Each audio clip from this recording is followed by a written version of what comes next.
بسم اللہ الرحمن الرحیم۔ آج رمضان کورس کا سبق نمبر 10 ہے۔ پہلے جتنے بھی سبق گزرے ان میں روزوں کے متعلق، تراویح کے متعلق اور اس کے علاوہ زکوٰۃ کے متعلق، زکوٰۃ کے فرائض، زکوٰۃ کے مسائل، زکوٰۃ کے جتنے بھی مسائل ہیں ان کی فضیلتیں وغیرہ وہ بیان کی ہیں۔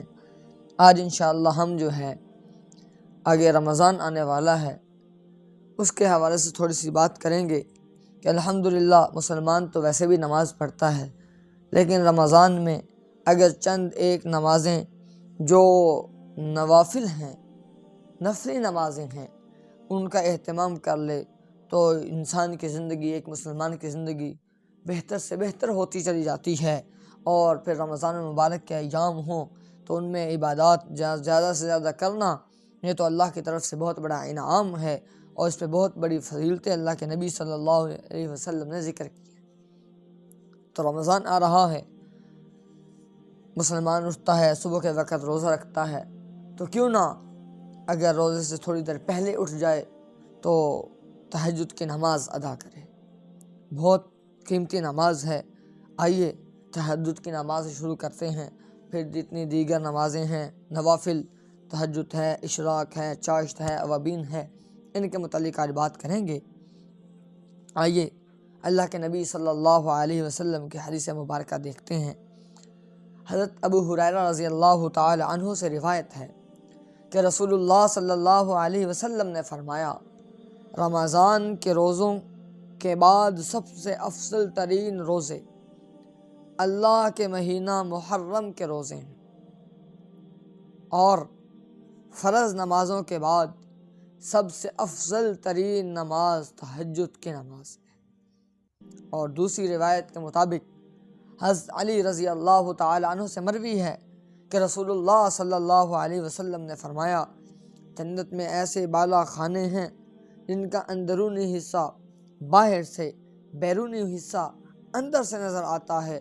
تو ایک اعرابی کھڑے ہوئے، عرض کرنے لگے، اے اللہ کے رسول، یہ بالا خانے کن لوگوں کے لیے ہوں گے؟ تو آپ صلی اللہ علیہ وسلم نے فرمایا، اس کے لیے جو اچھا کلام کرے، مسکینوں کو کھانا کھلائے، ہمیشہ روزے رکھے اور رات کو نماز پڑھے جب لوگ سو رہے ہیں۔ پھر یہ تو تہجد کی فضیلت ہے۔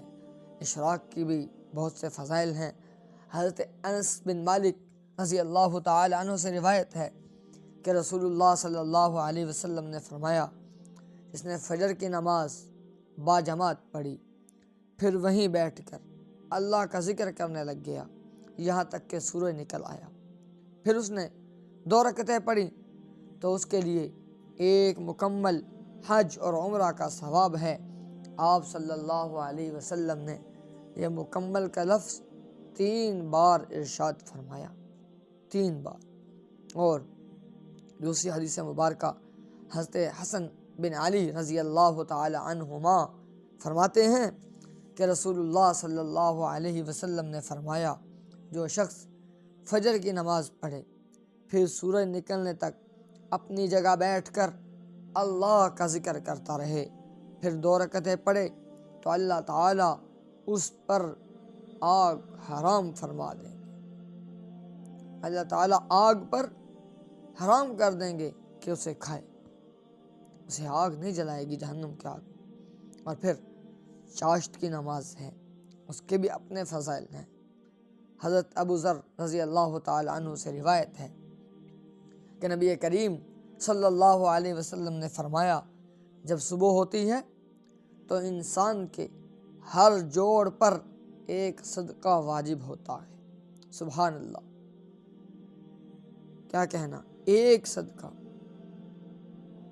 سبحان اللہ کہنا ایک صدقہ، الحمدللہ کہنا ایک صدقہ، لا الہ الا اللہ کہنا ایک صدقہ، اللہ اکبر کہنا ایک صدقہ، اچھی بات کا حکم کرنا ایک صدقہ، بری بات سے روکنا ایک صدقہ، اور ان سب کی طرف سے چاشت کی 2 رکعتیں کافی ہو جاتی ہیں جنہیں انسان پڑھتا ہے، اور پھر دوسری روایت کے مطابق حضرت ابو دردہ رضی اللہ تعالیٰ عنہ سے روایت ہے کہ رسول اللہ صلی اللہ علیہ وسلم نے فرمایا جس شخص نے چاشت کی 2 رکعات پڑھی تو اس کا نام غافلین میں نہیں لکھا گیا، غافلین میں اس کا نام شمار نہیں ہوگا۔ جس نے 4 رکعتیں پڑھی اس کا نام عابدین میں لکھا جائے گا۔ جس نے 6 رکعتیں پڑھی تو اس دن اس شخص کی ضروریات پوری کی جائیں گی۔ جس نے 8 رکعات پڑھی اللہ تعالیٰ اس کا نام قانتین میں لکھ دیں گے، اور جس نے 12 رکعات پڑھی تو اللہ تعالیٰ اس کے لیے جنت میں گھر بنا دیں گے، جنت میں گھر بنا دیں گے۔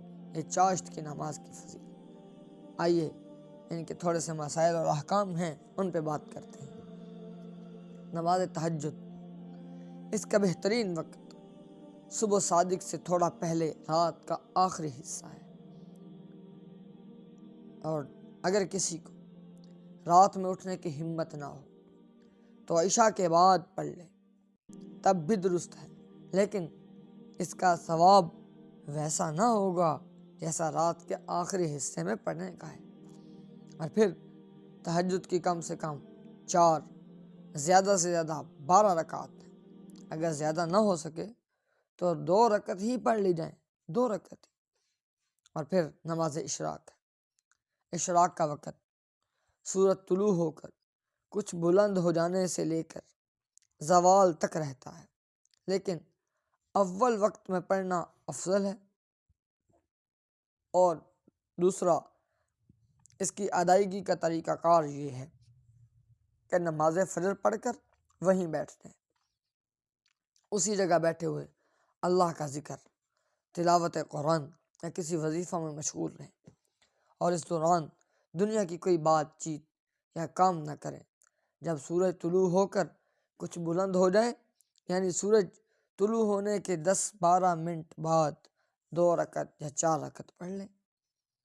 اور اگر نماز فجر کے بعد کسی دنیاوی کام میں مشغول ہو گئے تو پھر سورج بلند ہونے کے بعد اشراق کی نماز پڑھی تب بھی درست ہے، لیکن ثواب میں کمی آ جائے گی۔ اور چاشت کی نماز، اس کا وقت سورج خوب بلند ہونے اور دھوپ تیز ہونے سے لے کر زوال تک رہتا ہے۔ افضل یہ ہے کہ نماز چاشت سورج طلوع ہونے سے لے کر زوال تک کا جتنا وقت ہو اس کا 1/4 حصہ گزرنے کے بعد پڑھی جائے۔ مثلاً اگر سورج طلوع ہونے سے لے کر زوال تک کا کل وقت 6 گھنٹے بن رہا ہے تو سورج طلوع ہونے کے 1.5 گھنٹے بعد سے لے کر زوال سے پہلے تک جس وقت بھی چاہیں چاشت کی نماز پڑھ لی جائے، اور پھر اس کی 12 رکعات، اس کی رکعات 2 سے لے کر 12 تک ہے، جتنی انسان کو توفیق ملے پڑھ لے۔ پھر آخر میں ایک دعا آپ کے لیے بتاتا ہوں۔ ہر قسم کی مصیبت اور پریشانی کے لیے آج دنیا بہت سی مصیبت میں گھری ہوئی ہے، مصائب ہیں، مشکلات ہیں، پریشانیاں ہیں۔ آئیے دور کرنے کی ایک دعا بتاتا ہوں جو قرآن کریم میں ہے، سورہ قصص ہے، آیت نمبر 24 ہے، رب انی لما انزلت الی من خیر فقیر۔ اس دعا کو پڑھا کریں جب کوئی پریشانی ہو، کوئی مصیبت آ جائے، اس دعا کو پڑھیں، رب انی لما انزلت الی من خیر فقیر۔ ترجمہ بتاتا ہوں تاکہ اس کی اہمیت دل میں بیٹھ جائے۔ اے میرے پروردگار، میں اپنے لیے آپ کی نازل کردہ ہر بھلائی کا محتاج ہوں،